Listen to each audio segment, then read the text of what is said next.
My name's Nathaniel Shields. I live in Fredericksburg, Virginia. I've been coming here for 6 years now. So here we have my newest creation. It's called Floating Monastery of Blackwood. Inspiration just came from wanting to build a floating rock in the sky. And once I did that, I decided I wanted maybe a church or some sort of religious thing on top.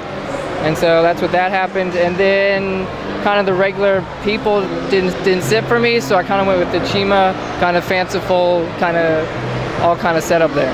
And so what does the internal structure look like? Because this is certainly, I guess you could say, a top-heavy creation. Yes, it's a bunch of square bricks, and as it gets higher to the top, it gets bigger.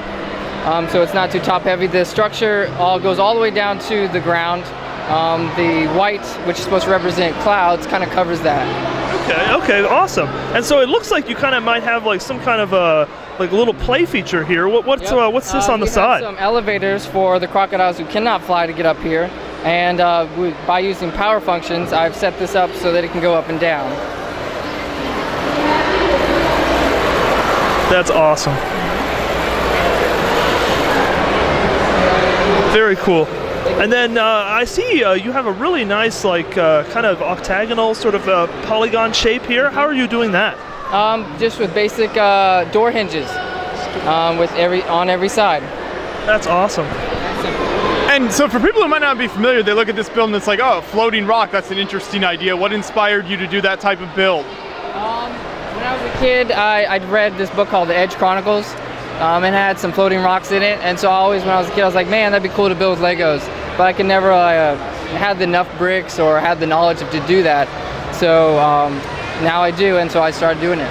Awesome. And I really love how you have some really off-kilter kind of pieces. They just look like they're sort of stuck on, kind of just hanging off the end. Yep. How are you mounting those to this overall superstructure? With Technic ball joints, and also different angle, the Technic stuff.